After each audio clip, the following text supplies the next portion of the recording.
this month, the CFPB will propose another new rule that would require banks to make it easier for customers to switch banks, something banks have made really difficult for folks to do.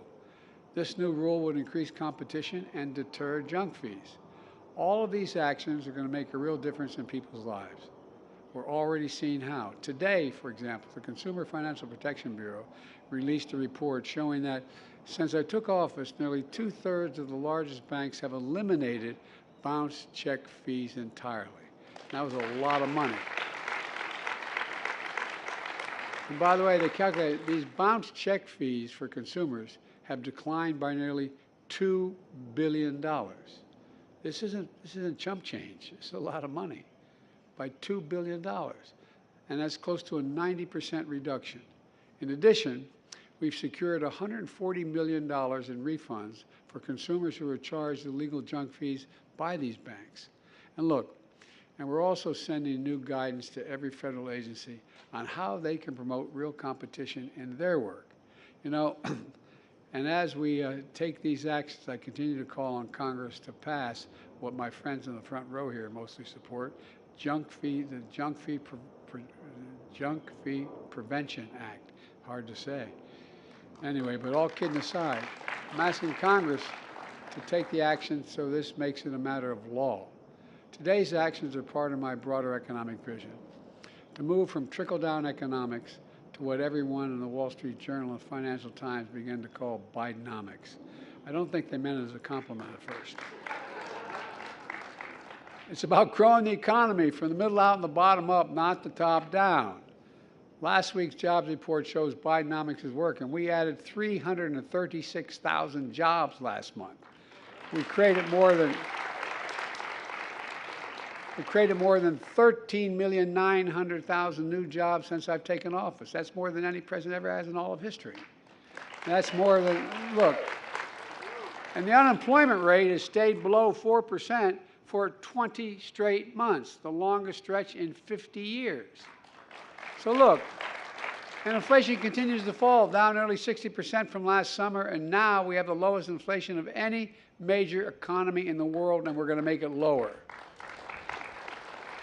And in August, we announced the first 10 prescription drugs that Medicare selected for negotiation under the Inflation Reduction Act. That's a fancy way of saying for many years, Big Pharma blocked us along the way. They kept prescription drug prices high and increased their profits, extended patents on their existing drugs, and suppressed competition instead of innovating. By the way, you order a prescription drug made in the United States of America. You buy it in New York City or Washington, D.C. or Omaha, Nebraska.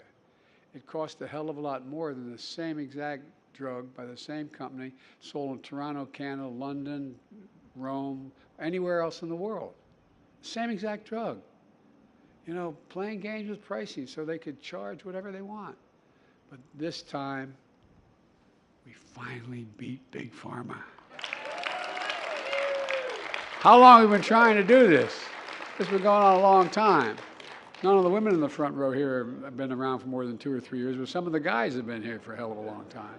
But all kidding aside, think about it. We've been fighting this fight for a long, long time, long before I was president or vice president. We passed the Inflation Reduction Act with no help from any of our Republican friends. Every single one voted against it, but maybe they will see the light.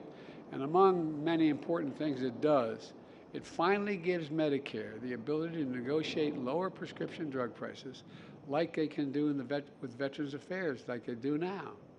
That's not all, and by the way, that not only saves the consumer, it reduces the federal budget. Because guess what? We don't have to pay that money out, taxpayers' money, to reward these companies for overcharging. And something everybody forgets, it's well over $1 billion. Anyway, I won't get into how much it saved, but I've kept you sitting too long. But seniors on Medicare are now paying as much as $400 a month for insulin. Well, now they're just going to pay $35 a month. And I might know, it costs these companies $10 to make the insulin, 10. To package it, you might be able to get it to $12. And they're still getting paid $35, which is almost a 300% increase, more than a 300% increase. Now, I don't get why, anyway. We're also capping total out-of-pocket costs for seniors on Medicare at $2,000 a year. Even for expensive cancer drugs that cost $10,000, $12,000, $14,000 a year, no matter what your prescription drug costs are, beginning next year, no matter how much they are, no senior's going to have to pay more than $2,000. $2,000. And it matters. Look, let me close with this. When I ran for president, I promised we would not continue the trickle-down economics of the past. Because here's the simple truth. Trickle-down economics represented the moment we walked away from how this country's middle class was built, in my view.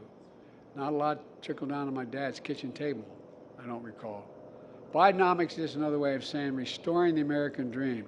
Trickle down limited the dream to those at the top. But I believe that every American willing to do hard work should be able to achieve it no matter where they live in every part of the country. That's the American dream. That's Bidenomics. And that's why I can honestly say I've never been more optimistic about America's future. We just have to remember who we are. We're the United States of America, for God's sake. There's nothing, and I mean it sincerely, there's nothing beyond our capacity when we work together. So God bless you all. Thank you for the strong support, and may God protect our troops. Thank you, thank you, thank you.